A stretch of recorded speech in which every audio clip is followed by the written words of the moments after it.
Hi friends, welcome to my channel அக்கா. இன்றைக்கி நம்ம பார்க்க போகிற ரெசிபி என்னென்னு பார்த்தீங்கன்னா காளான் குழம்பு ரெசிபி தாங்க. அதுக்கு வந்து ஒரு சட்டியில் எண்ணெய் சேர்த்துக்கோங்க. 2 தக்காளி, 2 வெங்காயம், பச்சை மிளகா, கொத்தமல்லி, புதினா, இஞ்சி பூண்டு பேஸ்ட்டு, உப்பு, 2 டப்பா காளான், மேலே அளவுகளும் கொடுத்துருக்கேன் பார்த்துக்கோங்க. அது எல்லாத்தையும் நல்லா வந்து ஃபஸ்ட்டு நல்லா வதக்கிக்கோங்க.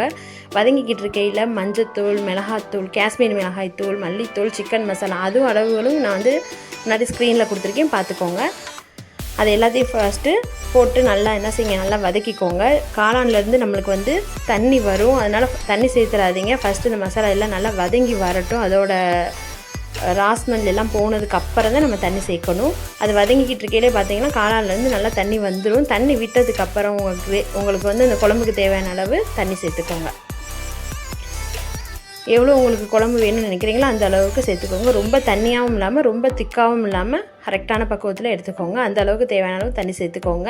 உப்பு, காரம் எல்லாம் கரெக்டாக இருக்கான்னு இந்த ஸ்டேஜில் வந்து செக் பண்ணி பார்த்துக்கோங்க.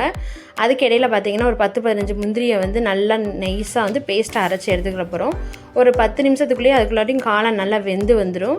வெந்ததுக்கப்புறம் நம்ம வந்து முந்திரி பருப்பு அரைச்ச பேஸ்ட்டையும் அது கூட சேர்த்துக்கோங்க. சேர்த்துக்கிட்டு நல்லா மிக்ஸ் பண்ணுங்கள். ஒரு 5 நிமிஷம் மட்டும் கொதிக்கட்டும். 5 நிமிஷம் கொதிக்கையிலேயே நல்லா கொதிச்சையில் நல்லா திக்காக வந்துடும். அந்த ஸ்டேஜில் கடைசியாக வந்து ஃப்ரெஷ் க்ரீம் வந்து 2 ஸ்பூன், இது ஆப்ஷனல் தான், வேணால் சேர்த்துக்கோங்க, இல்லைன்னா பரவாயில்ல.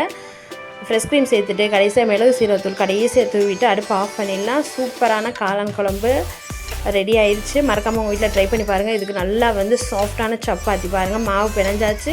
ஒரு சப்பாத்தியை போட்டு எடுத்து சாப்பிட்டு பாருங்கள், அவ்வளோ டேஸ்ட்டாக இருக்கும். இது இட்லி, தோசை எல்லாத்துக்கூடயும் சூப்பராக இருக்கும். கண்டிப்பாக ட்ரை பண்ணி பார்த்து எப்படி வந்துச்சுன்னு எங்களோட கமெண்ட்டில் ஷேர் பண்ணிக்கோங்க. இந்த மாதிரி வீடியோ உங்களுக்கு பிடிச்சிருக்குன்னா கீழே வந்து கமெண்டில் தெரிவிங்க.